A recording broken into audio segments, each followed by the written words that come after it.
Good evening everyone, and welcome to our very exciting first live stream immunisation update. The team behind me are very excited about their first live stream event.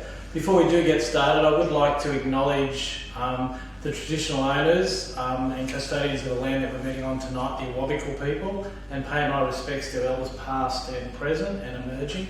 Also like to acknowledge that we're broadcasting right across the whole of the Hunter New England Central Coast region tonight, so I'd also like to pay my respects to many of those other nations that we're broadcasting across to this evening.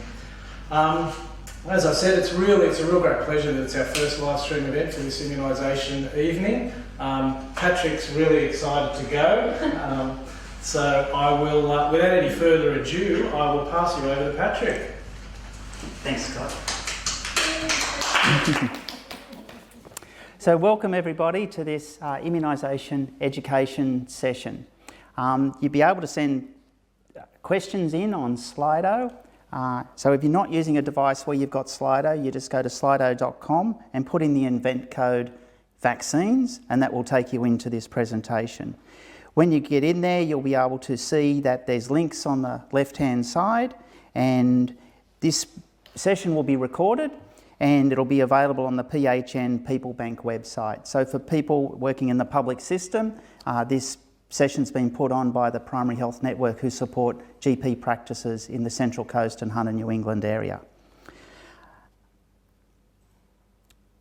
And you'll be able to see, we've put some links there to our own website and to the Central Coast Immunisation website, and they're there on the left. And so welcome to everybody. There's lots of different professionals tuned in tonight, pharmacists, doctors, practice staff, nurses. And if you keep your own self-reporting professional development, there'll be no certificates or anything sent out. And for people who are authorised nurses, this counts towards your annual update, but it's not complete annual update in itself. So it counts towards that. And we'd really like to thank the PHN for the technology and putting this on. And big thanks to Colleen and Donna at the Central Coast PHU. So we'll talk about vaccines. I'm going to talk about vaccines and influenza vaccine and a little bit on COVID, obviously. Jodie's going to talk about adverse events, and then Chris will talk about, what's Chris talking about? Chris is going to talk about the cold chain, which is very important. So we've called this immunisation hot topics and cold topics. So Chris is going to talk about the cold chain, and Sharon's going to talk about adapting, giving vaccinations in your practice or in your clinic, observing social distancing. We're all learning about that. Now, I've often talked about that vaccines make life possible. What would life be like without a vaccine? And on the screen there is some pictures of what life used to be like a few weeks ago, before the stock market crashed and when we could hang about in crowds and go to the beach. It's not like that now, and this is what life was like without vaccines. So now we've got a disease we don't have a vaccine for, and we're getting used to this new way of life. So, and that's not the way we want, so let's hope we get a vaccine for COVID at some stage. And the message is we've got to keep giving the regular vaccines. So you think about Samoa there on the left. It's a beautiful place. It has a population of about 200,000 people, and it's a wonderful place. And I'm just going to compare the last 6 months. So we look at what happened from September to December in 2019. We had 5,700 cases of measles in a population of only 200,000 in Samoa, and we had 61 deaths of kids under 4. Now the whole planet, also a beautiful place, has a population of 7.8 billion, and in the first 3 months of this year we've had nearly 500,000 cases of COVID-19, but thank goodness, haven't had any deaths in kids. So the regular vaccines that you give against the scheduled diseases are going to keep kids alive. So one of the messages from tonight is that we need to practice social distancing, washing our hands to stop COVID, because we don't have a vaccine yet, but we want to keep using vaccines for the regular diseases that we've kept at bay through vaccination. So we don't want to stop vaccinating. So vaccinating is an essential service we don't want to stop in this time of social distancing. So let's have a quick look at coronaviruses. There's hundreds of coronaviruses, mostly in animals. Sometimes they jump to humans, as happened in China just before Christmas, and that's called spillover. There's actually 7 coronaviruses that cause human disease. 4 are around a lot of the time and cause a mild disease, and 3 famously now are quite serious: SARS, MERS and SARS-CoV-2, and the disease it causes we call COVID-19, that we're all getting very familiar with. Now there's lots of respiratory pathogens that we don't have vaccines for. So this is a respiratory panel done by the lab, and you can see on there's lots of viruses that cause common colds that we don't have a vaccine for. So COVID's not new in being a disease we don't have a vaccine for. You can see we don't have a vaccine for parainfluenza, for parechovirus, for human metapneumovirus. Now interestingly on this particular lab result, you can see that this person's got human coronavirus. But this is actually not the COVID virus, which is SARS-CoV-2. So we actually test for coronaviruses, human coronaviruses, on a normal respiratory panel, but that doesn't mean that they have COVID-19. But the point being, there's lots of respiratory viruses, but we can immunise against influenza, influenza A and influenza B. So why does social distancing matter? This is a graphic from the Commonwealth. If we see there, we've got one person in 5 days' time. Now, if they come in contact with 2.5 people, then in 30 days' time, that's 400 people who are exposed. Now, if you halve that exposure to 1.25 people, then in 30 days' time, there's only 15 people affected. And if you cut it down by 75%, so less than one person, then in 30 days' time, only 2.5 people. So the social distancing really, really works, and it's one of the main tools we have in our kit bag at a time like this when we've got a very infectious disease that we don't have a vaccine for. Now, just a reminder that COVID-19 causes a terrible pneumonia, but it's a viral pneumonia. Whites out your lungs. It's just, you get like an inflammation in your lungs, and it's just impossible at end stage. You get ARDS, and impossible to ventilate those lungs. So pneumococcal vaccines will protect against Streptococcus pneumonia, but won't protect against the pneumonia caused by COVID-19. Now, some of the differences between COVID and seasonal influenza, because we do have a vaccine for seasonal influenza and we really want you to use that. Now, one of the big differences here, you'll see there in COVID-19, the mortality rate is over 15% in people over 80 and 1 and 2% overall. Now, 1 and 2% doesn't sound much, but if you've got a huge percentage of the population infected, a mortality rate of 1 or 2% is a lot of people.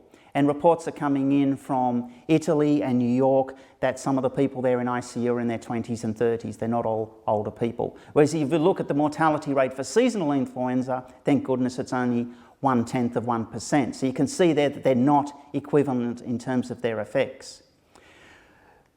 Now we'll talk about seasonal influenza because we do have a vaccine for seasonal influenza, and that vaccine will be in your practices and clinics from next week, maybe even early. It's already started to trickle out, so those people who got their orders in early are already starting to find that vaccine in your practice. Now, why is seasonal influenza vaccine important? Now, you can see here the notifications and hospitalisations for seasonal influenza over a few years from 2010 to 2013. And you can see there that kids are really overrepresented. So seasonal influenza is a disease of young kids. Seasonal influenza will kill young kids. And we've got a vaccine for it and we need to use it. This is the pattern of disease over the last few years. The orange dotted line there was a terrible year in 2017. You might remember there wasn't a great match between the vaccine and the circulating strain.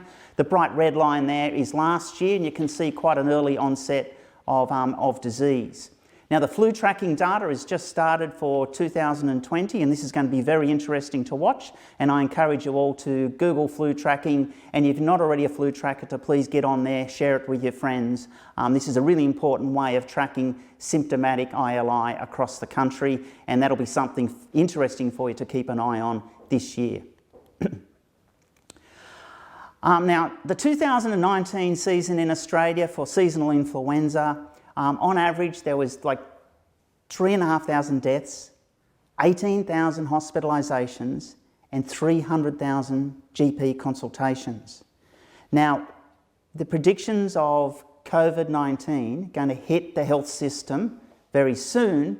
You can see the really important message that we really want to vaccinate with seasonal influenza so that we cut down these presentations and deaths and hospitalisations, because we're going to need every health resource for COVID-19.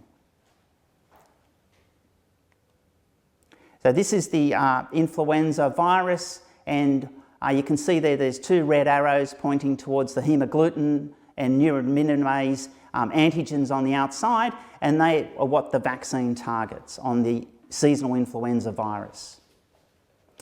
So this is a schema. It's a lovely schema from Professor Subarao, who presented at the National Centre the other day. This is some of her work she published a little while ago. And you can see there's days on the x-axis and the theta on the y-axis. And up the top there are symptoms: upper respiratory tract infection, lower respiratory tract infection and fever. So you can see there when you get infected with the influenza virus, the virus goes right up high and you get those symptoms. The red line there is the T cells kicking in, and the green line and the purple line are antibodies manufactured by B cells. And you can see there later in the season, if you bump into that same influenza virus, you've got antibodies there, and you can see the symptoms up the top. You don't get lower respiratory tract infection and you don't get fever. You just get a little bit of upper respiratory tract infection and you're okay. Now, what this graph doesn't show is that those serum antibodies for influenza don't last a really long time, and that's why we've got to give that vaccine every year. Now, this is hospitalisations, and so this is the vaccine efficacy. So VE is vaccine efficacy. So influenza vaccine is not our best vaccine. So some vaccines, vaccine efficacy is 98%. 2 doses of MMR vaccine and you're not going to get measles, or only 1 in 100 people will get measles if they're exposed. It's a wonderful vaccine. Influenza vaccine is about 50%. So you can see there's the different strains and the different age groups and how well it works. So it works quite well for H1, not so well for H3, and pretty well for influenza B. In the middle there is 50% efficacy. But if we can cut down the presentations, hospitalisations and deaths from seasonal influenza this year by 50%, it's going to make an enormous difference. So there's a huge pressure on you guys to get that vaccine out there, and Sharon's going to talk about later about safe ways of doing that in your practices and clinics. So this is a schema from Plotkin's huge textbook. So this is when the vaccine's given. The second little diagram there, you can see there's an antigen, AG, adjuvant, AD complex that's in the vaccine. So the adjuvant helps that vaccine get into the immune system. It's picked up by dendrites and then it ends up in the lymph nodes and you become immune. So without that adjuvant, the vaccine doesn't work nearly as well. Now, one of the vaccines, the FLUAD Quad, contains an adjuvant this year, a strong adjuvant based on squalene, and there's a little bit about that there from the product information. So this vaccine, we're just giving to people over 65. Just giving to people over 65, because when you're over 65, your immune system doesn't work quite as well, and you need that help for the vaccine to work. So this vaccine is called FLUAD. So how can you remember when you've got all those vaccines in your fridge? It's the only one called FLUAD. So FLUAD, flu adjuvant. It's the vaccine, influenza vaccine you've got in your fridge with a strong adjuvant that you're going to give to the over 65s. So FLUAD, flu adjuvant for the over 65s. And that's the reason why. And that's what the adjuvant's for. And the adjuvant actually means you can give a smaller dose because you don't need so much vaccine to stimulate that immune response. So these are the vaccines for 2020. You would have seen this. It's on the ATAGI advice, it's on the New South Wales advice, the Commonwealth advice.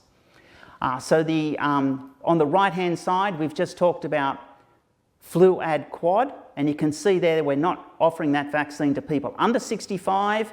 That's the FLUAD with the adjuvant, and in the bottom right-hand corner you can see there we're offering it to people over 65 because it works so much better with that squalene adjuvant in it. Now you can see the fourth column from the right, our FLUAD Quad. Our FLUAD Quad, we're not giving that to kids. Yeah, that's not for kids under 5. Now our FURIA sounds like furious, and you'll remember that not to give it to kids because Patrick will get furious with you if you give it to kids. So our FURIA, we're not giving to kids. Now the 3 on the left are right for all ages. So you'll notice some big differences about this table to last year's table. So there's no separate paediatric dose of influenza vaccine. The same volume, the same vaccine is given from kids from 6 months of age right up to 65. So there's no separate paediatric vaccine. Kids under 9, the first year they get the vaccine, they still need 2 doses because they need that extra immune response. They don't respond to the vaccine as well. If a child has had 1 dose last year, missed that second dose, they only need 1 this year, yep, because they're already primed with that first one from last year, with last year's vaccine. Now you can see in italics there, because of the funding of the vaccine, the Vaxigrip Tetra, which is the one second from the right, that's the one that we want to give to all kids. So the Commonwealth now on the NIP, the National Immunisation Program, the Commonwealth's funded Vaxigrip Tetra for all children 6 months to 5 years. Now kids under 6 months we don't give influenza vaccine to. How do we protect kids under 6 months from influenza disease? Vaccinate mum during pregnancy, and that protection goes through to the baby. So babies under 6 months are protected from their mother having the vaccine in pregnancy. The Vaxigrip Tetra is especially purchased for all kids between 6 months and 5 years of age. And the FLUAD Quadri and the FLUAREX Tetra are for people over 6 months who fall into the risk groups. So that's Aboriginal people, pregnant women, and other people with medical conditions. So that's really, really important. Now the nice thing here is that if you forget and you give a FLUAD Quadri to a kid under 5 that hasn't got medical conditions, it doesn't fit with the funding, but it's not a medical error. You don't have to stress about it too much. But try as much as possible for healthy kids, and we want healthy kids to have the vaccine because we saw before that seasonal influenza disease is a disease of children. We want them to have that, but if you give the wrong one, it's not too much of a drama. It's not a medical error. And if anyone can come up with a schema for, remember the Vaxigrip Tetra is the one for normal healthy kids. I don't know, Vaxigrip, maybe the kids grip you when you give them the vaccine or something like that, or maybe you grip the kids to keep them still so you can give the vaccine. Maybe if people want to Slido in and give some suggestions, we'll be grateful. So these are the vaccines we have, and it's a bit simpler. So some of the things you'll notice is there's no paediatric vaccine. They're all quadrivalent vaccines. There's no trivalent vaccine this year. So they've all got the same antigens. The main difference is the FLUAD Quad's got the special adjuvant in it. So it's the NIP, the National Immunisation Program. There's funded for all kids in the country between 6 months and 5 years, Aboriginal and Torres Strait people, all Aboriginal and Torres Strait people over 6 months, pregnant women, all people over 65 and anyone over 6 months with a medical condition. Influenza vaccine in pregnancy is really important. If you're pregnant and you get influenza disease, you do very poorly. During the pandemic, the last pandemic in 2009, we had over 100 women in Australia and New Zealand on ventilators, and many of them ended up on ECMO because of primary viral pneumonia, because of seasonal influenza, and bad outcomes for the kids. So this vaccine can be given any time in the pregnancy. Really important that we vaccinate pregnant women. The uptake in kids, so the red bars there are Indigenous kids and the blue bars are all kids. So you can see there in 2019, just under 40% of all kids got seasonal influenza vaccine, but we really need to get that higher, and especially this year because we don't want any confusion with the symptoms of seasonal influenza and COVID-19. So that's just about the uptake again. We need to do better with uptake and really appreciate you guys tuning in tonight to see what's happening with the seasonal influenza vaccine so we can really improve that uptake and protect people. So a single dose, except children between 6 months and 9 years, they need 2 doses unless they've had the vaccine prior. And people of any age receiving the influenza vaccine for the first time if they've had stem cell transplants or solid organ transplants. Some people will get 2 doses, so people who've travelled, that's something we used to do a few weeks ago, we don't do that anymore. People who've travelled may have had this vaccine early and late in the season, and same with pregnancies that cross seasons, they may get an early and late dose. So vaccine safety is something we take really, really seriously in Australia. Jodie's going to talk about adverse events. So the AusVac safety system, you can see there how it's set up.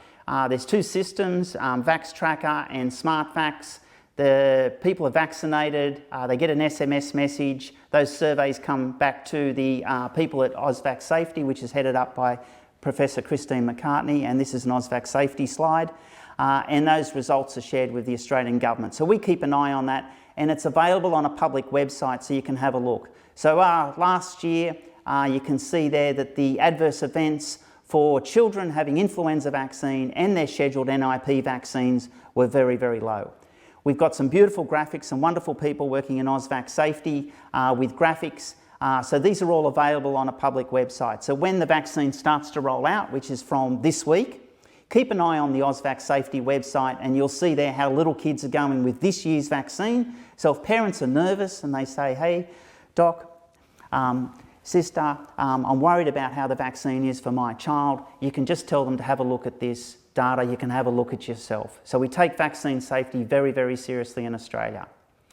So just a reminder, so this is admissions around various places in Australia from seasonal influenza last year. And you can see there's some really high rates. So this is people in hospital with seasonal influenza. Now we can't afford to have people in hospital with seasonal influenza this year. We really, really want you to vaccinate people with the seasonal influenza vaccines that are coming out. I really thoroughly recommend the New South Wales influenza vaccination webpage. And there's a wonderful toolkit on there that's actually worthwhile you reading. Sometimes information's put out and you spend time reading it and you think, why bother? This is actually quite useful and it has the wonderful coloured things on it for your fridge so you can see. So that's the message, is that we really want to give regular vaccines that we have on the schedule because we don't want to be fighting COVID over here and then find we've got a measles outbreak over here because parents haven't been bringing their kids in for vaccination. And Sharon's going to talk a little bit about ways we can do that so parents feel comfortable. So that's the first message. The second message is we really want to give the seasonal influenza vaccine because we don't want our hospitals, GP practices clogged up with people with seasonal influenza this year, different year. But everyone wants to know, when are we going to have a vaccine for COVID? So the Coalition for Epidemic Preparedness, CEPI, has been working on this for some time. They have 3 or 4 groups around the world. The one on the right there is an amazing group from the University of Queensland, Dr. Chappell up there heading up a group. They've actually been working on this for some time, and they're up to doing animal tests with their candidate vaccine. There's about 20 candidate vaccines from around the world, and the article on the left talks about the first human trials with a COVID-19 vaccine. 45 people that have had COVID and recovered are having the vaccine. So that's really, really exciting. But the slowest step in vaccine availability is production. So it's one thing to roll one vaccine in one syringe out, but to have 7 billion doses is something else. So this is going to be a huge thing on vaccine production. But until that, we have social distancing, washing our hands, and that's what we have. Thank you. And I'll hand over. Oh yes, Sharon. We've got 2 questions for you, Patrick. Yes. Since we're going to cover COVID just here, lightly. Lightly. So can somebody who's recovered from COVID-19 receive a flu shot? Yes, definitely. That's a great question. Yes, definitely. There's no reason not to do that. Yep. And can someone be reinfected with COVID? So that's a great question, and we don't really know. There was some articles in the medical journals about people that had COVID and may have had a reinfection, but it looks like they've had the same infection persist for some time. And it's just a testing issue. They didn't wait enough time for that second test. So we think so, but we really don't know. So that's too early to call, but we're hoping that the human body builds up immunity to COVID, because that will obviously help with vaccine production. Yeah. Another question here. Yes. What if you inadvertently give a person who's under 65 the FLUAD? Oh, that's a great question. Yeah, you don't have to do anything. Nothing, yeah. Yes, you don't have to worry about that. It's just going to work better. So people over 65 require that adjuvated vaccine to stimulate their immune system. That doesn't work quite as well as when they're under 65, but if you give it to someone under 65, they're just going to have a better immune response. It's not going to hurt them in any way. And another one, solid organ and stem cell transplant recipients, 2 doses of influenza the first year only, or double dose each year? Oh, that's a great question. Can I answer that? Yes, one? you can. Being a stem cell recipient. In the first year only, but if they continue to be immunosuppressed to any degree, you'd continue doing 2 doses each year. Oh, okay. Okay? Yes. Okay, very good. Fantastic. That's all? That's all? All right, great. Wait, another one. Hi, Patrick. Yes? Do you think that with self-isolation plan and travel bans that there won't be a flu season this year? Oh, what a great question. Wouldn't that be lovely? It's possible. Obviously, if we all keep to ourselves to stop spreading COVID disease, we'll also cut down on influenza. So that's absolutely true. So these isolation measures, quarantine, social distancing arrangements that we're doing will obviously cut down on seasonal influenza. So there's a double benefit there. That is a really good question. Very insightful. So Jodie's going to talk about the adverse events and safety of influenza vaccine this year. Thanks, Jodie. Hi, thanks, Patty. So, we're going to look at what reactions should we be looking out for this year with our influenza vaccines. So we've reviewed all the product information, and as expected, the vaccines are really safe and well tolerated. The most common reactions occur within the first 3 days and tend to self-resolve 1 to 3 days after the onset. And those reactions tend to be injection site reaction, headaches, malaise, and fever is common as well. So just a quick reminder on what Patrick was saying, VaxiGrip Tetra, no ped doses anymore. This is the one, VaxiGrip, we're going to grip onto the little kiddies 6 months to 5 years of age. Our FLUAD Quadri, again, injection site, irritability, appetite loss and fever. Now, most adults complain about pain in the injection site.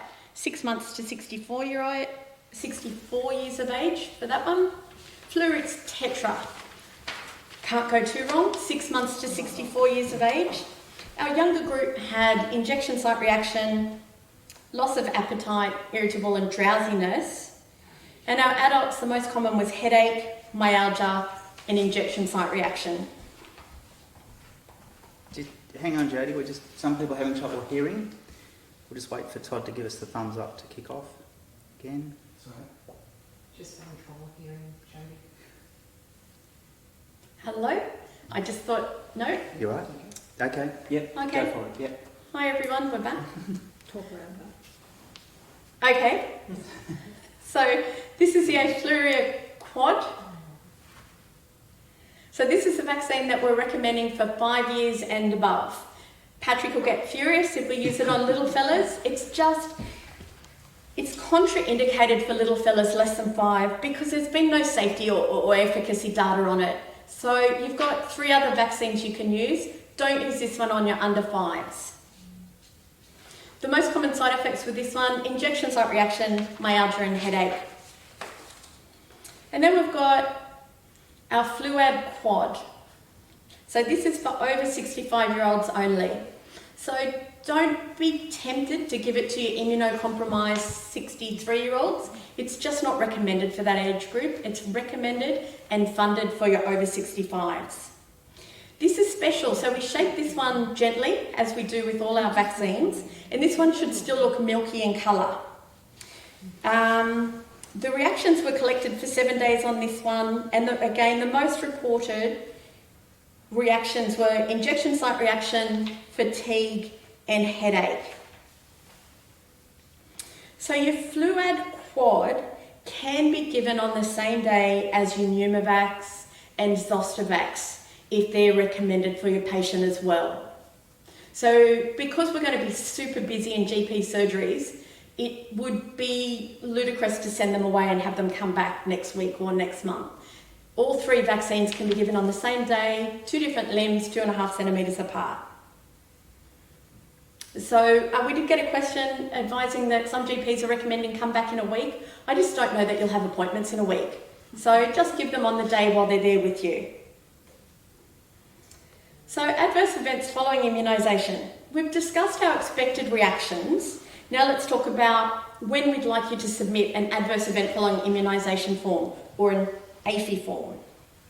So an adverse event can be any unexpected or serious outcome that happens following the administration of vaccine. It may be related to the vaccine, the handling of the vaccine, or the administration process. An AFI can be coincidentally associated with the timing of immunisation. It doesn't mean that the reaction is caused by the vaccine, but we don't expect you to work out the causality. We just want you to report if you're concerned. So there's a National Adverse Events Reporting Form. The link to that's on our website, or just Google AEFI form. And the national form tells you to send that form to the TGA. In New South Wales, all AFIs are to be reported to your public health unit. That's us. And we're looking forward to taking your call. And in Hunter, New England, we hold meetings every 2 weeks to review all the AFIs coming through, and we get back to you with regards to recommendations on future vaccines. So if you send it to the TGA, it just sits down their end, where if it comes to us, we were able to provide information with regards to following vaccines. So when will you send us an AFI? Not for an injection site reaction, because we've just said that's common and expected. But if your person's had to attend hospital, if you're concerned, or if it's something that's really that you did not expect to see, then please fill in the AFI form and email or fax that into us. So, go through this quickly because Patrick's covered it. All vaccines are to be given IM at 90 degrees. Again, individuals 9 years of age and over, single dose, 0.5 mils, no PD dose. Children from 6 months to 8 years, if it's their first year of having vaccine, 2 doses at least 1 month apart. So don't bring them back at 3 weeks. You need to leave it at least 1 month so they can come back 2 months later, but not sooner than 1 month. So as we said, people who have received stem cell transplant or solid organ transplant should have 2 doses in the first year. Where are we going to give this amazing vaccine that we've just been talking about? So the recommended injection site by age. So on our little fellas less than 12 months of age, the recommended injection site is the middle third of the anterolateral thigh. So let's look at the picture so we make sure we locate the correct location. Make sure your little fellas or your little possum's legs completely exposed. Locate the upper and lower landmarks. So we're looking at his hip and his knee. Draw an imaginary line between the 2 landmarks down the front of his thigh. Then imagine that it's divided in thirds. The correct injection site is that middle third, the outer aspect. When 2 vaccines are scheduled, you can give 1 in each thigh, If it's more than 2 vaccines, you can give 2 in each thigh as long as they're 2.5 centimetres apart. In some circumstances, such as congenital limb malformations, active eczema, we don't want to immunise through eczema, or they might be in hip spikers or a hip brace, an alternate site can be considered. That may be the other thigh or their little deltoids. Again, ensuring that each vaccine is 2.5 centimetres apart. So on our bigger possums, so 12 months of age and bigger, we want to use their big muscly arms. So, also known as the deltoid, and their upper arm. To locate the correct site for this, you need to completely expose their arm. So they may need to take their shirt off because you want to see the top of their shoulder and you want to see their elbow. So we're going between shoulder tip and down to the deltoid tuberosity. Draw an imaginary inverted triangle below the shoulder tip using the identified landmarks, and you want to go in the middle there. Again, 2 vaccines, 2.5 centimetres apart.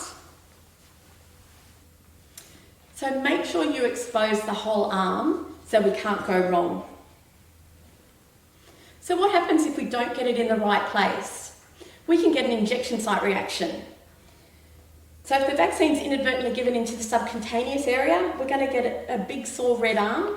Although not a contraindicator to future vaccines, it puts parents and people who've received the vaccine, it makes them worry that something's happened. So make sure that we give IM injections in the correct locations. Swelling and redness can be a normal part of immunisation, but a large local reaction can occur if we haven't given the vaccine correctly. The other issue can be shoulder injury related to vaccine administration, also known as SERVA. We had so many cases of this last year, it's really on the increase. So SERVA is when it's a rare complication of incorrect vaccine administration causing an immune-mediated inflammatory reaction into the shoulder joint. So when a vaccine is given too high and straight into the shoulder joint, it can cause a sudden onset of pain, a limited range of movement that can persist for weeks and months, and that requires medical investigation and treatment. So again, expose their arm, don't give too high into the shoulder. So these are some good questions that we've had over the phone the last few days. So someone's had anaphylaxis previously to influenza vaccine or part of the components. Should they have flu vaccine this year? No, that's an easy one. No, they're the group that shouldn't have it if they've had anaphylaxis to influenza or any of the components. I've got an egg allergy. Should I have the vaccine? Absolutely. Recommended for you at your GP surgery. New South Wales Ministry of Health is recommending that you hang around for 30 minutes and it's not a split dose. Don't give 10%, see what happens, and then give the other 90. We don't do split doses, give the full dose. When is it too late in the season to have the vaccine? It's never too late. Vaccines expire February next year. Give the flu vaccine all through the influenza season. October, we may still be seeing flu. November, you're going to have people hopefully travelling to the Northern Hemisphere. Give them their flu as well. Latex allergy. Oh, sorry, I've had influenza this season. Do I need the vaccine? Absolutely. Remember we talked about they're all quadrivalent now? So you might need protection against the other 3 strains of influenza, or you may have had a strain that wasn't even covered in the vaccine. Latex allergy and influenza vaccine. All the vaccines on the NIP are latex free. So latex allergy is not a reason not to immunise. And a history of Guillain-Barré syndrome. I'll get back to that, sorry. One of the questions we had, 65-year-old person's gone to have their vaccine at the chemist next week. When should they come in for their funded dose from you? Essentially, the answer is 1 dose this season is recommended. And because they're all quadrivalent, we're not recommending an additional dose this year. Some people may benefit from an additional dose. That's on case by case. It could be because they're travelling later. It's just not a routine recommendation. Okay, history of GPS and immunisation. So you had a patient who has had Guillain-Barré syndrome and they want to come in and have their influenza vaccine. So GBS, or Guillain-Barré syndrome, occurs about 1 to 2 cases per 100,000 people in the population. It's usually triggered by a gastrointestinal or respiratory disease, including the influenza virus. So for patients with a history of GBS, regardless of the trigger, we may consider vaccines for them. So if a patient, so this is the OSVAC safety 4-page fact sheet on GBS and influenza on NC's site, also on our website. So if a patient developed GBS within 6 weeks having the influenza vaccine, there's a small case of GBS reoccurring, so we may not vaccinate those people. If a patient developed GBS greater than 6 weeks, and through testing we know it was due to a gastroenterial bacteria, we would recommend immunising those people. The risk of a person developing GBS is several times higher following influenza disease than it is following the vaccine. So have a look at this fact sheet. There's a phone number on there to call NSWIS as well, the New South Wales Immunisation Specialist Service, because they'll discuss case by case with you as well, or give us a call. So some of the brilliant resources, our website that's up on the top left that Chris Staples will take you through, the Influenza Vaccination Provider Toolkit that Patrick mentioned, NC's, and we've also taken some resources from the Melbourne Vaccine Education Centre. All those places have links on our website. So, to sum up, let's all be amazing vaccine heroes. Let's get the right drug into the right patient, into the right location. Place is going to be crazy busy, but please take the time to get the vaccine, the correct vaccine for the correct patient. Thanks so much. Thanks, Jodie. Hi guys, how is everyone? Oh, it's so difficult here. I think there's a question. Yeah, I there know, you go. but it's really weird. We can't see anyone, so... That's right, you don't have an audience to bounce off. No audience, so we'll try and do some questions. Go, Patrick. Jodie, there's lots of questions coming in about giving different vaccines together, especially Zostavax and Pneumovax. What's your recommendation? So according to the Australian... Great question, Patrick.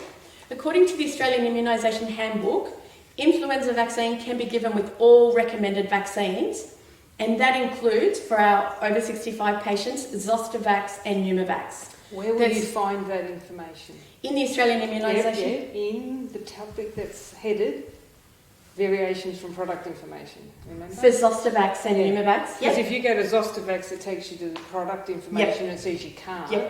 But I think you'll also find it in your influenza toolkit. But it's really important, if you're running influenza clinics this year, keep in mind we've got to immunise all our little fellas their routine vaccines. You may be able to squeeze them in as well. That's wonderful, Jodie. There's a question here on why didn't we get the influenza vaccine out in February, and why is the health department on everyone's case now to give it quickly? The reason is it wasn't ready in February. Last September, the committee made a decision about which seasonal influenza strains, which 4 strains would be in this year's vaccine, and then the companies have had a few months to manufacture that vaccine. So the vaccine only hit the warehouse in Sydney last week, and then it's being distributed at the end of this week. So it would be wonderful to have it in February, but it just wasn't available then. Yep, I agree. Sharon, anything else? Okay. Thank you, Jodie. That was great. So storing your vaccines, it's so important to store your vaccines correctly because it's a total waste of time giving a vaccine that doesn't work. Vaccine storage has changed dramatically, as you would know. You no longer allowed to store your vaccines in anything but a vaccine specific fridge, and you must have a computerised logger. So things have changed. This vaccine storage and cold chain management, what would you call it? Module available on the New South Wales Health website is something everyone should be doing who comes in contact with the vaccine. So please make sure that you get onto that one. So all non-aged care facilities must order online. The only ones who can fax in their orders are aged care facilities. So you should be familiar with this by now. There's the web address. After you receive your first order, then the subsequent orders will be filled. Please don't overfill your fridge. This is where we're having problems with storage and cold chain breaches, is when there's too much in that fridge. So once you've ordered your first one and it's arrived and everyone else has got their first one, you can order as often as you like, okay? Sorry, don't worry too much about this, because it's basically telling you to go to New South Wales Health and look at the toolkit. So everything in that toolkit is based on Strive for 5. When you order vaccines funded by New South Wales Government, the immunisation provider, that's you guys, makes a declaration that they will do the following. So it follows everything in Strive for 5. At least one person in the facility must have done that module I just showed you. Only use a purpose-built vaccine fridge. Have a computerised temperature data logger to continuously log your fridge temps. New thermostability data enables some vaccines to be kept even when exposed to temperatures outside 2 and 8. We can only do this and save your vaccines if we know how long your vaccines have been exposed to temperatures outside 2 and 8.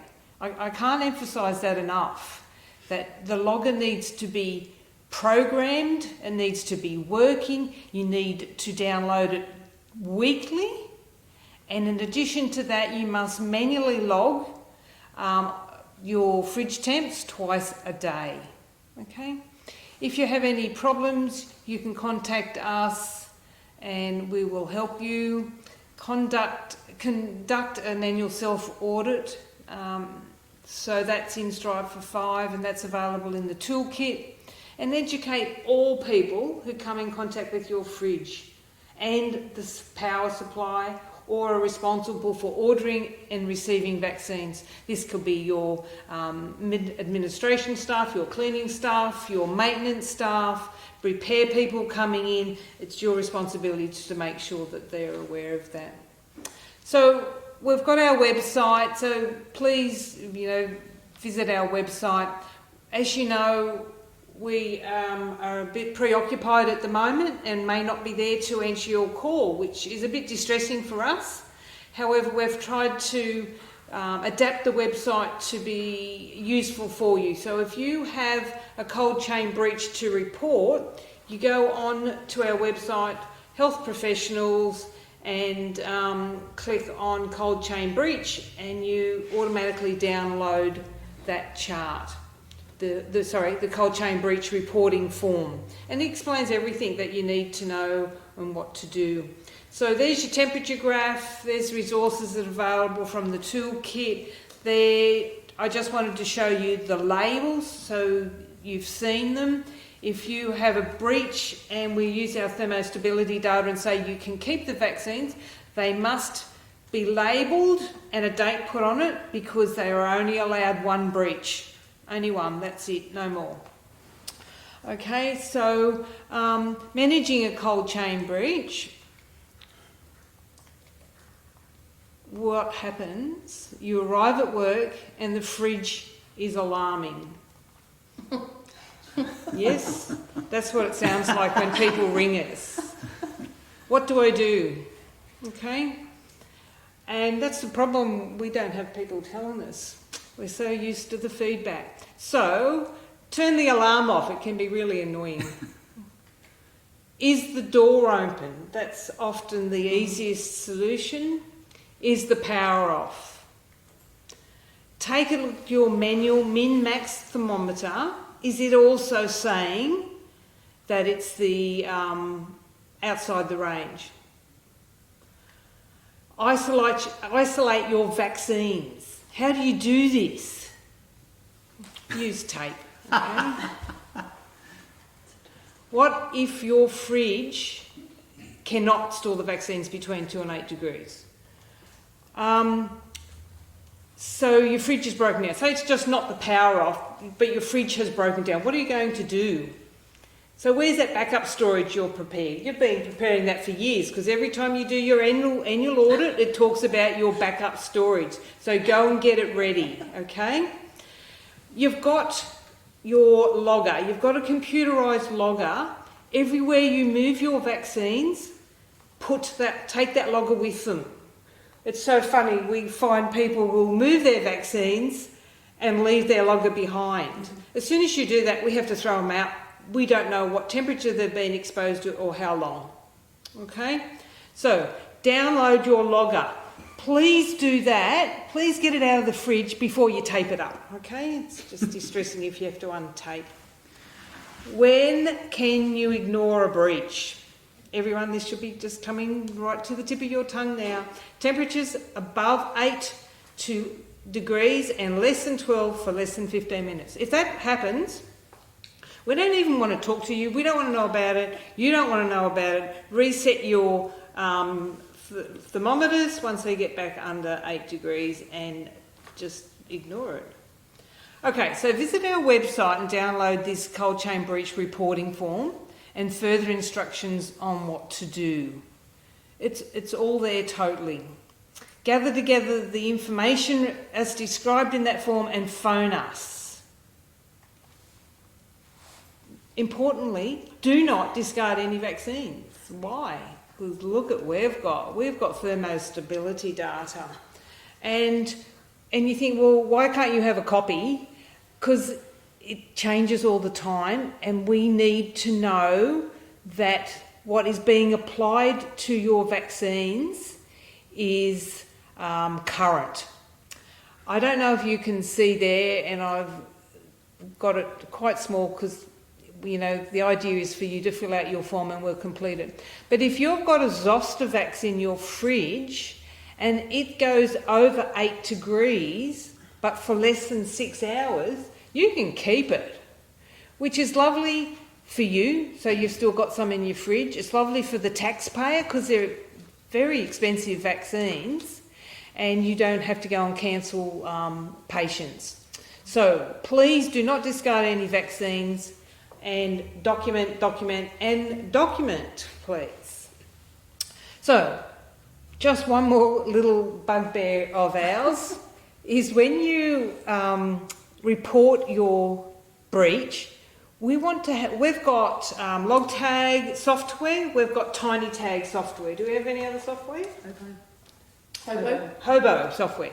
So we want the file that your software, that your loggers create, so that we can open it on our software and drill down to the most minute detail to get exactly how long the breach has been and what the maximum or minimum temperature was. So please don't send us a PDF, because if you do, that's what we get, and we can't work out anything from that. So just quickly, you can see a log tag file. When you save it on your computer, it looks like that top one. There's that little page turn. The tiny tag there's got a T on it. Looks like that. This is what we want you to send us. So you do a right click. This won't be the same on everyone's computer, right?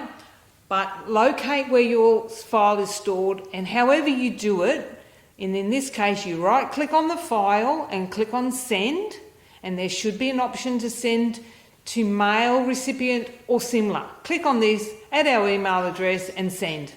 And that is the generic immunisation team's email address. We need to make sure you're emailing to that address because everyone's on rosters all over the place now, and that's the only one that gets checked regularly. Okay? And it's time for Sharon. Thank you. Thanks, Chris. That was great. So two things. One is that Chris is right. We do want you to move your vaccines if the fridge fails or the power fails, but not out of hours. We don't expect you to go into the practice out of hours. No heroics necessary. If the power outage is contained between your working hours, then move the vaccines, but there's no expectation that you go in after hours. And there's people viewing from other PHUs, LHDs, so please contact your local, contact Donna and Colleen Don't ring us. in Central Coast, and other LHDs, please contact your local PHU and be guided by them. There'll be little slight nuances of different ways of doing things, so please be guided by them. So in giving vaccines in COVID times is very difficult. We're practicing social distancing. There's a lot of conundrums, so a lot of you out there are really tuned in for this next session that Sharon's going to give us about some of the creative ways we can give the vaccine. So the direction from New South Wales Health is quite clear. We want to maintain children and other people getting their regular scheduled vaccines during COVID times. We don't want a gap in regular scheduled vaccines and find other outbreaks of other diseases that we can actually prevent. We've got one disease that we can't prevent with a vaccine. We don't want other ones breaking out. So that's quite complex for you guys in practice and in clinics. And Sharon has got some insights into that. Thanks, Sharon. Any questions for Chris? Oh, yeah. Any questions for Chris? There was one question for Chris. You mentioned that the fridge needs to have daily min-max every day. Does that include weekends? No, only while you're there. We don't do ours on the weekend. Thanks. Oh, sorry, there's also a question. They want contact details for the Central Coast Public Health Unit. There's a link on the left. Yeah, There so you on the screen you're looking at, if you've clicked on the Slido link on your computer, on the left-hand side there's two websites, ours and Colin and Donna's at the Central Coast, so that will have their contact details on it, and the New South Wales 1300 number. If you ring from the Central Coast, it'll go through to that local public health unit. And I know there's people watching from elsewhere in New South Wales, and the same applies. Do they have a generic email address, do you know? We're not sure. I don't know. Sorry. Yep. Sorry, Chris, the rule is you're only allowed to ask questions we know the answer to. All right, Sharon, if you enlighten us on running clinics in COVID times. Thank you. Thanks to Patrick, Jodie and Chris. I'm sure you've got your GP nurses completely exhausted already. Hot questions. As an old practice nurse, I understand what it's like out there. So we have some things in place that hopefully will make your life easier. And I'll just start off with the school vaccination program. This is one program that was created to make your life easier. So we put that vaccination program into the schools, but we know that it does have an overflow into general practice. And we apologise for that. That is not our intention. But this is the vaccines that are offered in the school vaccination program for 2020. So we offer vaccines in Year 7 and in Year 10. So in Year 7s, they get 2 doses of Gardasil 9 with a 6-month calendar gap, and they get a dose of Boostrix. And Year 10 get a meningococcal A, C, W and Y. We also do catch-up in the school program. We've extended catch-up this year to help out GPs as well, so that if consent is given in Year 7 and in Year 10, and those children don't receive vaccines at school, we will continue to look for them into Year 8 and Year 11 to complete their vaccination program.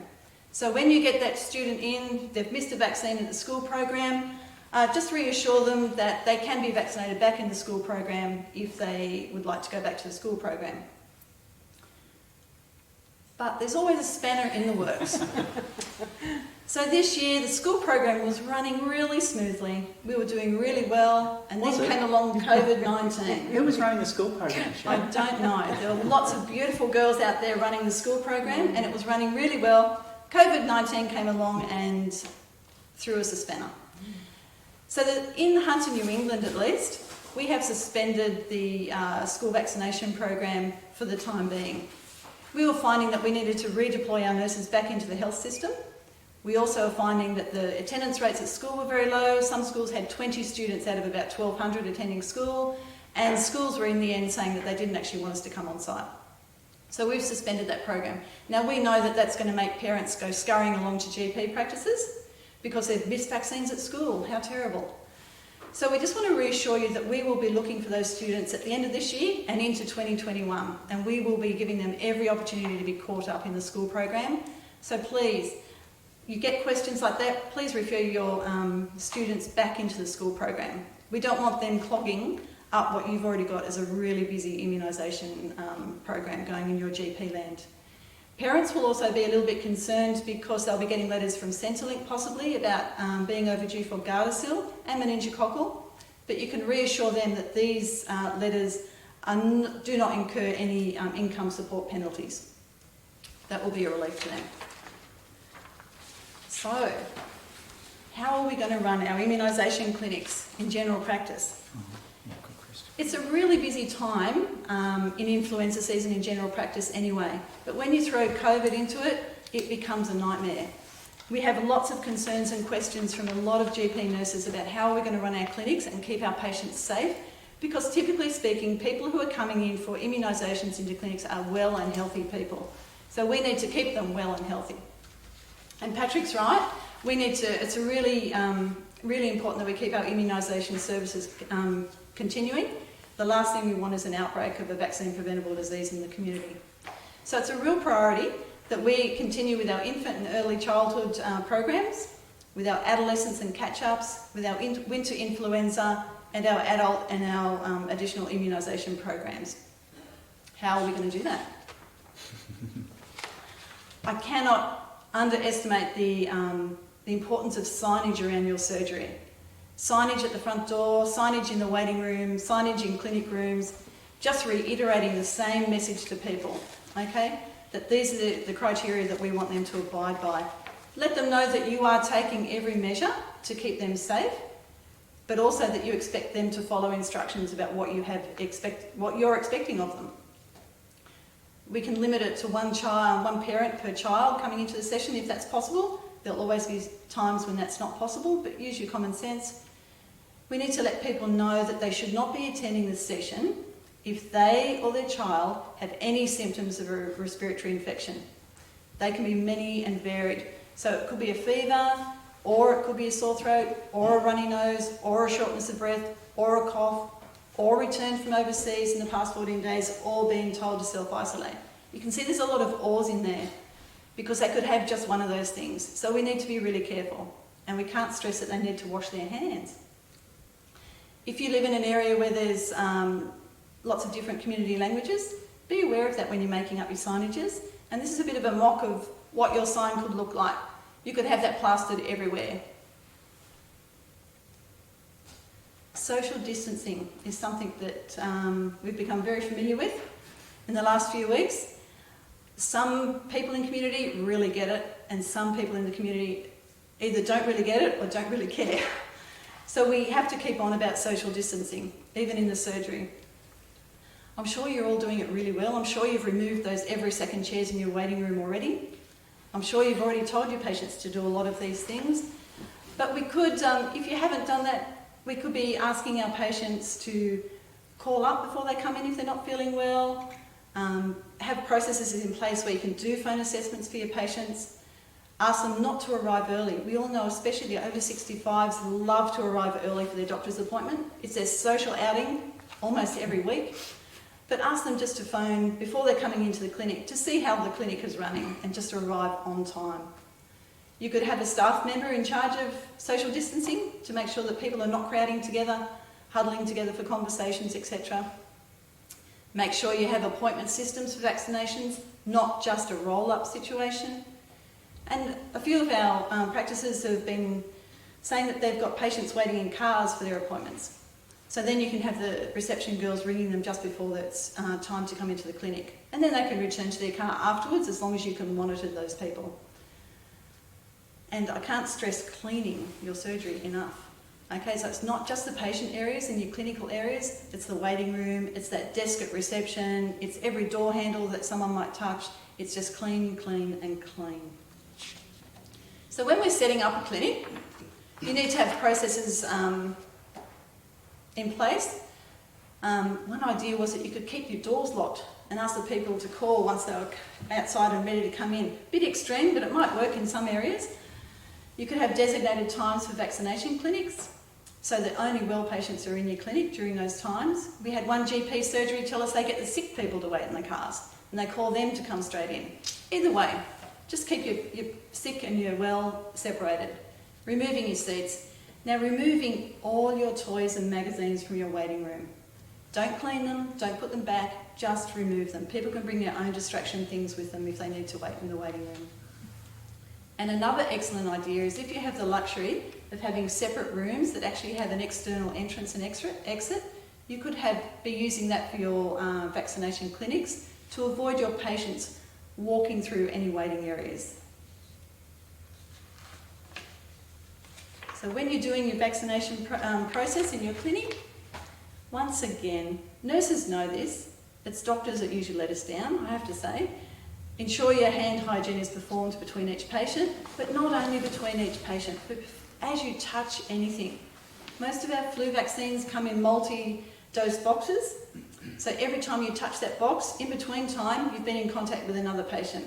So when you open the fridge, when you open the box, before you touch a patient, after you touch the patient, when you pick up the blue book, and write in it, all of those things, just hand hygiene, hand hygiene, hand hygiene. So if you are not able to get your people to wait in the car, your patients to wait in the car or return to the car, consider having a separate room where they can wait, as long as you can social distance them in that room.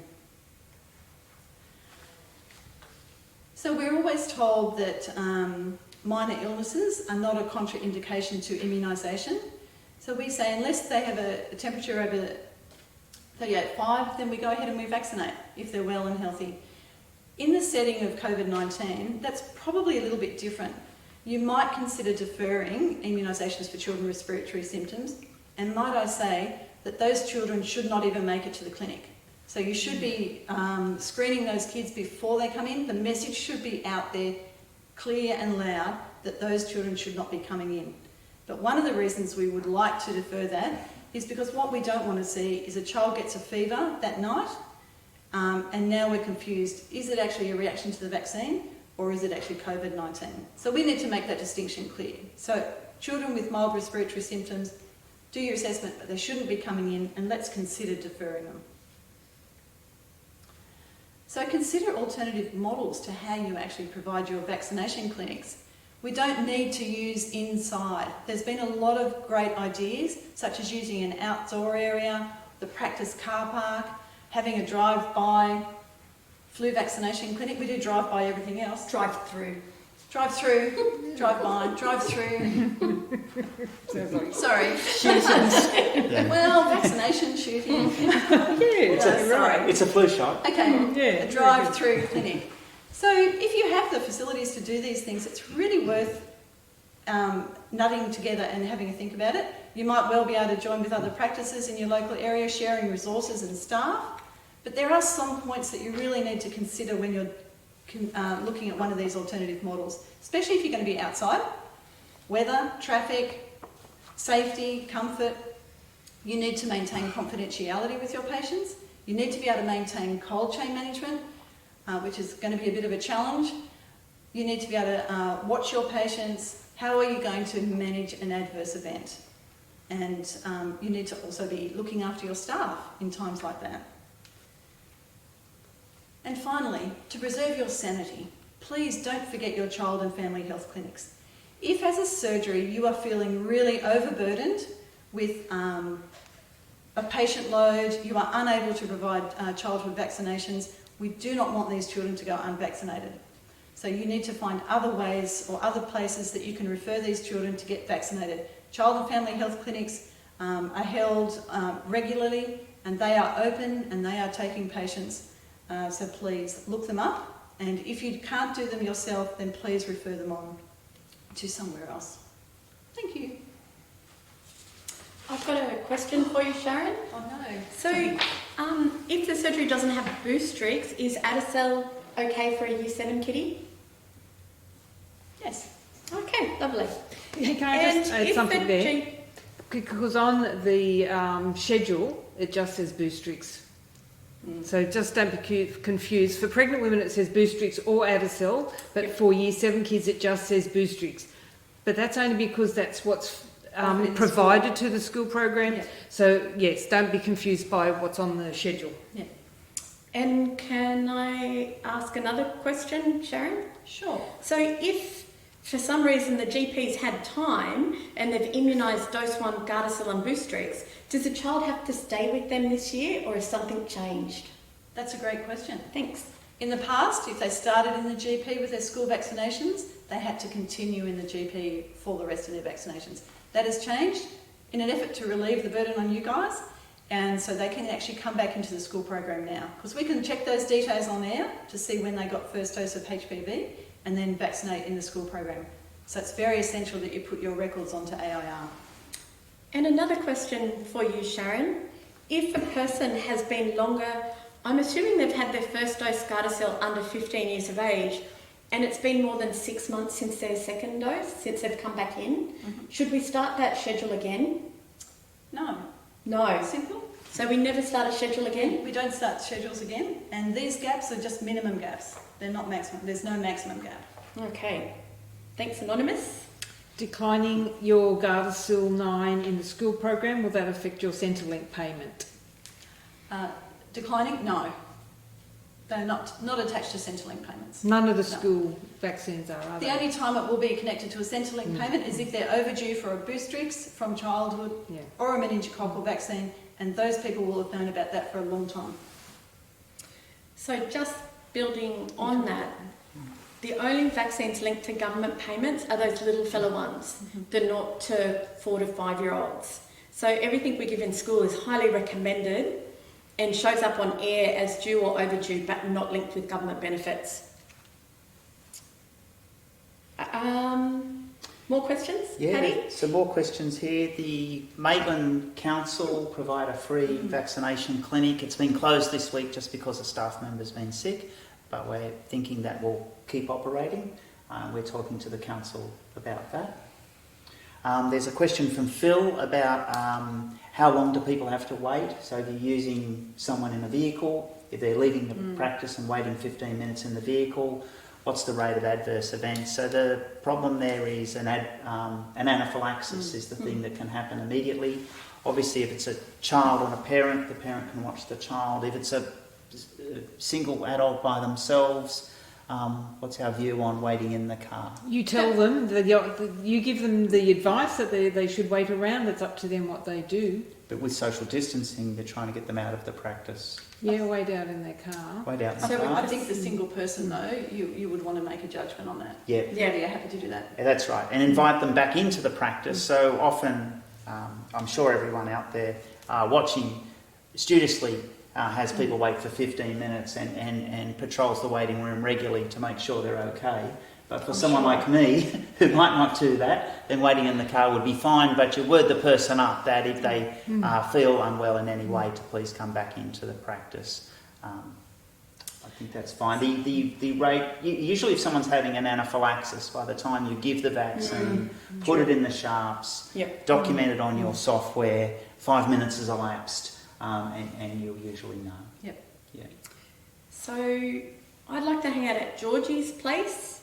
Georgie, they're having a garden vaccine clinic with a pergola Wow. and a different area for pre and post vaccination. Cold chain, not a problem. Oh no, Georgie, you're not sure where you're at. Where are you, Georgie? We want photos. If you could email us Yeah, photos yeah. afterwards, that would be super cool. Sounds awesome. Yep. Rob, Adacel does contain pertussis. The Adacel vaccine is diphtheria, tetanus, and pertussis. I'm not sure what vaccine you're thinking of there. Oh, what about air access, Jodes? Oh, there's a Go form. for it. We found the form. We found the form Yep. for hospitals to apply for air access. Righto, there And you we're going to go. put that form on our Hunter New England website. It's been years to find that form. But hospitals, we need you to have access to air. It's as Sharon said, it's so important that you put your vaccines on there, especially for our older patients. Just looking for any more questions. There's questions here about PPE use. So we've avoided talking about PPE because our strengths vaccination There's a lot of infection control people around who are better to guide you with PPE, but for general immunisation, you don't need to wear PPE. So the advice to the school program, which went out to schools yesterday, is that even in COVID times, don't need to wear PPE for routine vaccinations. What it does though is use PPE if you've got patients with signs and symptoms that could be suspicious of COVID-19. That's right. So Sharon's been talking about inventive ways of keeping well people coming to your practice for routine vaccinations, separate from sick people coming to your practice with respiratory illness. And you can only do the best you can do. The layout of the practice, some people don't have access to a car park or the outside. Some people don't have the staff to patrol people in and out. You can only do what you can do. There's going to be a lot of pressure on practices and clinics and aged care facilities in these times. You can only do what you can do. We've made some suggestions. You can look at the slides and keep in touch with us. As we go forward, there may be more different ways of doing that, like public clinics, but at the moment the only public clinics are the child health clinics that Sharon talked about. They take appointments. They'll try to have families come one at a time, so families aren't crossing over getting that vaccine. And Patrick, there's a link to all the clinics on our website as well, under Free parent information. free immunisation clinics. Free immunisation clinics, and they're all listed on there. Here's a question from AS. What a fantastic panel. Excellent speakers. Oh, sorry, it wasn't a question. It was just a comment. My mistake there. Thank you, AS. But there's a really good one here, Jobs. Do aged care facilities have access to AIR? They can do. Can do. We've got the form. Same as the hospital form. Right, okay. So this year, Patrick, did you want to mention aged care facilities? Yeah. We've still got 13 minutes. Thanks, Jody. Angela, our colleague in Armidale, put together some slides on aged care facilities. So aged care facilities, as everybody is acutely aware of, the COVID-19 disease hits the older people in terms of mortality much more severely than younger people. So people working in aged care facilities are often under-resourced, often not working with a lot of other professional staff, huge responsibilities. So we really need to support people working in aged care facilities. And you'll know on the news there's things changing all the time in terms of the testing criteria for COVID for people working and residents in residential aged care facilities. So here's some quick questions put together by Angela. The vaccines have arrived. When do we start vaccinating? Now. So in an aged care facility, unlike other people out there watching this who have GP practices, got tens of thousands of dollars worth of vaccines in their fridge at any one time. Aged care facilities will often get the influenza vaccines in once a year and not have a huge vaccine storage burden the rest of the year. So as soon as those vaccines arrive, you want to get them into the arms of the residents in your aged care facility, because if you leave them in the fridge and then on the weekend there's a storm and there's a power outage, you lose all those vaccines. So as soon as they arrive in your aged care facility, please give them. The fridge at the facility is normally empty. What cold chain management am I required to do? So it's exactly like Chris laid out, using the minimum maximum thermometer twice a day.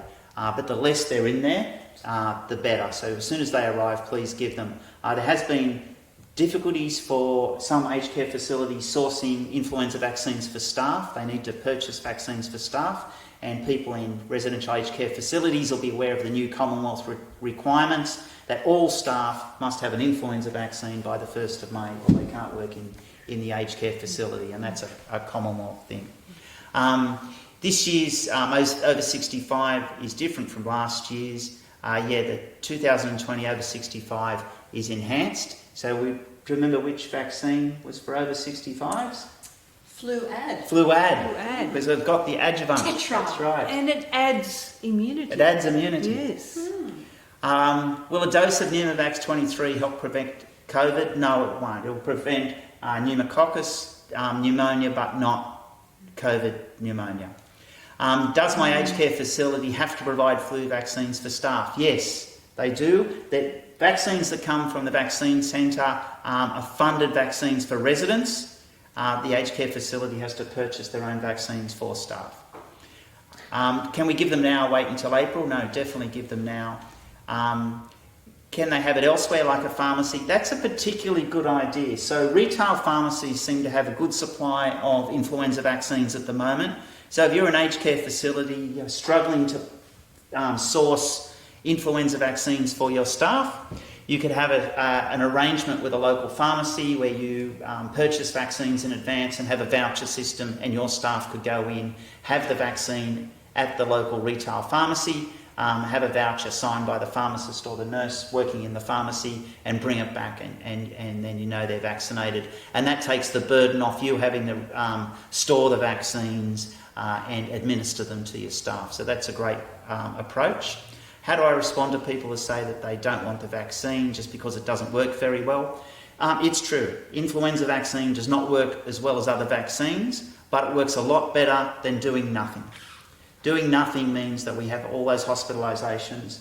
Last year, in 2019, all the children under 5 that died of influenza hadn't had an influenza vaccine. So we really want to protect people, and having the vaccine's the best way. What's the best thing I can do to help protect residents from COVID is wash your hands and help all the other staff wash their hands, police that, and get yourself vaccinated for influenza, because you don't want one respiratory disease. And at the moment, if you're working in an aged care facility, you can't go to work if you've got respiratory symptoms, even if it's because you don't know what the cause of the respiratory symptoms are. So really important that all the staff have that influenza vaccine, and we can cut down 50% of those presentations and use PPE. How to access PPE for the aged care sector. All aged care facilities have been emailed and faxed this web address, and they can access it, and that information is with each facility at the moment. And that's the end of the presentation. Do we have any more Can I answer questions? some of the questions by You can. going to the internet? You can. Can I just ask you a quick question, Patrick, while Yep. Chris is doing that? So, building on what Sharon was going to say, if you don't mind, we had this big issue last year. Lots of influenza vaccines about to be delivered. People struggled with space, so they thought they'd take the vaccines out of their packaging. Is that ever a good idea, Patrick? Never. Never. Ever a good Leave idea. your vaccines in their boxes, peeps. That will make Patrick furious if it's not like Do not take any vaccine out of its protected box. That's right. So vaccines are denatured by light as well as heat. So taking the vaccine out of the box will expose it to light, and it also will encourage drug errors. At least if the vaccine's in the box, it's much easier to identify for the staff member picking that vaccine up out of the fridge, much easier to identify in the box. Yeah. Oh, and Patrick, Sharon, will the school program start up again this year? We are really hoping that it will. If COVID-19 behaves itself and has gone away by the end of August or September, there's light in the tunnel that we'll start again. If we don't start again this year, we will pick up where we left off last year, and it will be an extremely busy year. So don't overburden your GP practice. No. Don't worry about your school kids at this stage. No. So something we've tried to do lately, many of you out there will ring us up frequently for information, and we're trying to provide a much better website with information on it that Chris has led the development. She's just going to show you a few things on the website with the time we have left. So please look at our website. If you have questions about immunisation, before you pick up the phone to ring us, because we've been diverted into a lot of COVID work, especially with aged care facilities, please access the website. And if you can't find the answer to your question on our website, please email us and let us know, because this website's a work in progress and we're really trying to improve it so that you can find information quickly and you don't have to pick up the phone each time and talk to us. Thanks, Chris. Okay, so there's a question there, is Pneumovax still only given twice? So see here, frequently asked questions, only immunisation resources for health professionals, PneumoSmart tool. Who's been using it? Isn't it brilliant? Okay, so go down, tick the box and say proceed. So basically say I won't sue you if you get it wrong. So we'll put in anyone's name. It doesn't have to be accurate, but what needs to be accurate is the date of birth. Pick a date of birth, guys. What's a good one? A good scenario? 30th of June, We're going to do an oldie. 1943. Right. Okay. So go next, and then So if hang on, what's happened? Indigenous or not? We'll go no. Okay, and it pre-fills the age for you. So there is a list of Category A conditions. Does this person have any of these Category A? And there's talked about immunosuppressive therapy. So we'll click on that one. So that's Category A, and we'll go OK. And then there's Category B. But look at Category B. This is like diabetes, it's got chronic respiratory and cardiac, Down syndrome, alcoholism. You put signs in your waiting room, you're an alcoholic, and then they will self-nominate for that, I'm sure. Tobacco smoking, okay? So just being a tobacco smoker puts you at higher risk. So you go, okay, have they had a previous pneumococcal vaccine given after 5 years of age? Well, I hope so, because they're very old. So, and what did they have? Very likely a single dose of Pneumovax 23. So this is going to tell you what this patient should have now. Okay, just summarises it. There you go. If the patient has received an age-based Pneumovax 23 at 65 years of age, do that. If they had one after 18 years but before 65 years, do that. Is that easy or what? Okay. So the other one that would be nice to look at is we are getting a lot of overseas children, and we don't have time to translate their records, or if you've got difficult catch-up schedules, we will always help you, because that's what we love doing, okay? But try and do as much as you can by yourself. The most important thing is you have to get the parents to translate those records. They must know somebody who speaks their language and English, surely, okay? So if not, there's a translation service, and what you need to do then is add all those records onto the AIR, and that's the starting point, right? There's more detail. How on earth do you add these to AIR? If there's information about if they're enrolled in Medicare and if they aren't. Okay, so there's 2 scenarios there to follow. And it's really detailed because it's really tricky, isn't it, Jodie? Yep, 2 minutes left and then we're finished. What? I know I've got too many questions. Okay, what other questions, guys?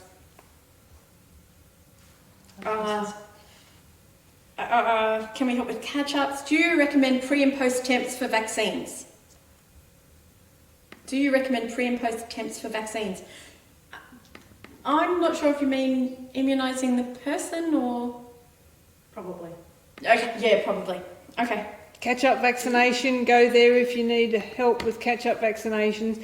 And we have templates. If you've got a 12-month-old had no vaccines, it's all right there for you, okay? So all our catch-up templates are online? Yep, they're not secret anymore. Can people put their own vaccines on air, Chris? No. Do you know why? Because we have Centrelink payments attached to some vaccines, and then they might go and put on ones that they haven't had. But no, they don't have access. And the question was about PROTA as well. We haven't got time to go into the PROTA thing. We will keeping you up to date with that in the To The Point newsletter, because it's complicated. And hopefully with COVID-19 they might delay it. But you all need one. But you all need one. Go and get a PROTA account now. And then we'll worry about the rest of it later. Thanks, Chris. Thanks, Jodie. Thanks, Sharon.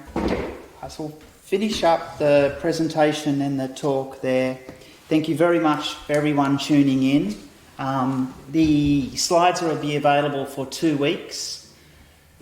See our website for vaccine information. And these are very difficult times working in health.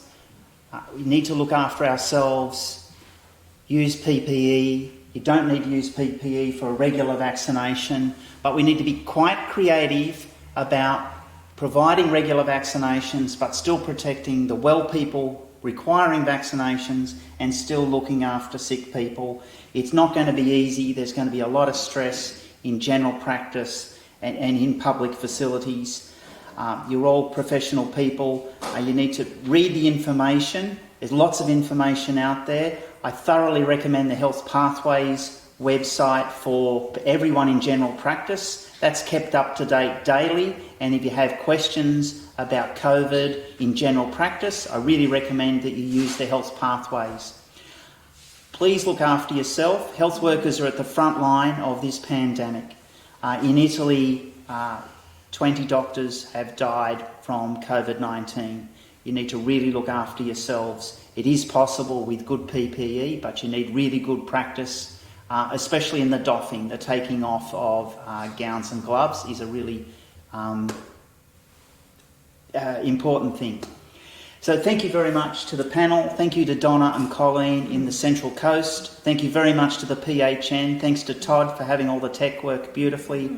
Alison and Scott for putting this on. And on the Slido, there's a feedback section. Please do respond and use that feedback. And We'll try answer and answer more questions. yes, we'll try to more online, answer yeah. online on the Slido. Thank you very much to Sharon, Jodie and Chris, and we'll call it a night there. Please look after each other, look after yourself and your families in difficult times. And wash your hands. Next session. Oh, Next session in 2 weeks. yes, there's another session. So tonight was just meant to be hot topics and cold topics, cold chain and other hot topics, especially influenza, vaccine, touch on COVID a little bit. In 2 weeks' time, Wednesday the 8th of April, there's a comprehensive annual immunisation update aimed at nurses in the Hunter, New England area. That's a proper update, so it'd be especially good for people that haven't done any immunisation education for a while. They're authorised but a bit out of date, and for nurses wanting a comprehensive annual update, that will be on that night, and all the information's on our website and the PHN website. Thank you. Good night. Thank you.